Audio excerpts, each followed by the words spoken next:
Smoke billows from the Soroka hospital in southern Israel after it was struck overnight in the latest attack by Iran. The damage caused was extensive. Inside, the carnage and chaos was clear. They were still fighting fires in the hospital this morning. The damage caused is extensive, this police commander says. We're not entering except for surgical rescue operations, with an emphasis on saving lives. Patients were seen being evacuated from the hospital. Officials say more than 40 suffered mostly minor injuries. Israel's President Herzog visited the scene, condemning Iran's actions. We need to fight, he said, to change reality and to give a harder blow to the head of the snake that sits in Tehran.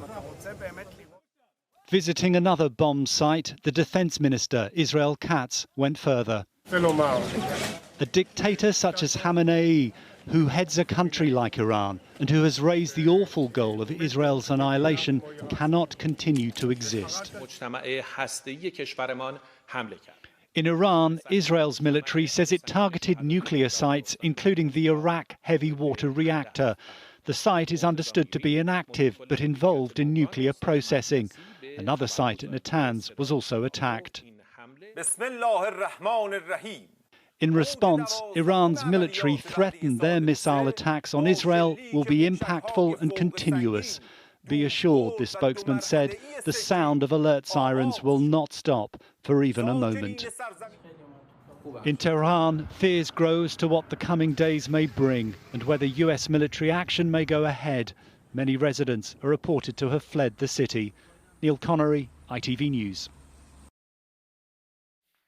Our international editor, Emma Murphy, is in northern Iraq, which borders Iran, and our political reporter, Jasmine Cameron-Chaleshi, is in Downing Street this lunchtime. Jasmine, to you first. What is the UK government's latest thinking? We've just heard from the Prime Minister. What did Sir Keir Starmer say? So this is the first time we heard from the PM since he chaired that Cobra meeting yesterday. The UK has repeatedly called for all sides to find a diplomatic solution and to de-escalate. I'm talking to leaders across the region all of the time. They're voicing their concerns about what might happen in relation to them. Obviously, it's having an impact on the economy, and Gaza is already in an intolerable situation. So it's very clear, yes, we need to deal with the nuclear programme. There's no doubt about that in my mind, but it is better dealt with as a negotiated outcome, de-escalate. Now, that's the public line, but privately, officials in Number 10 are trying to work out what the UK would do if President Trump decided to join Israel in attacking Iran. We know the Foreign Secretary is meeting with his US counterpart in the US later today.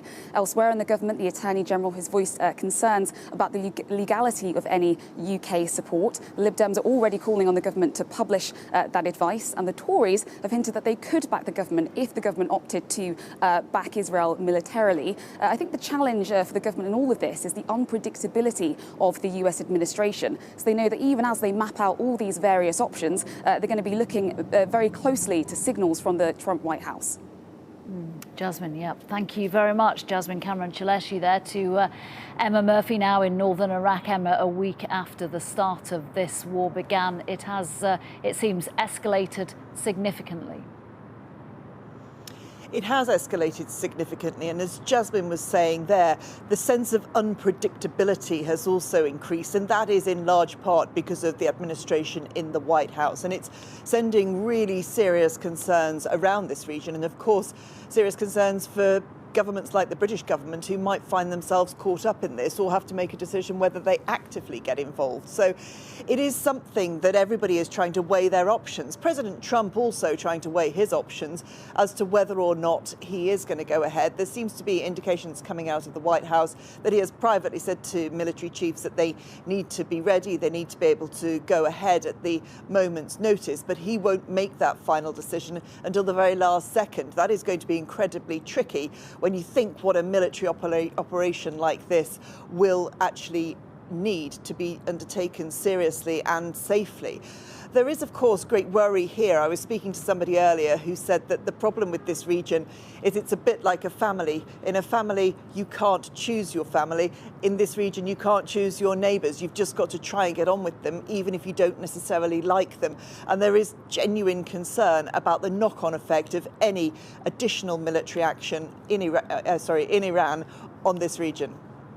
Absolutely. Emma Murphy there, thank you very much. Thank you.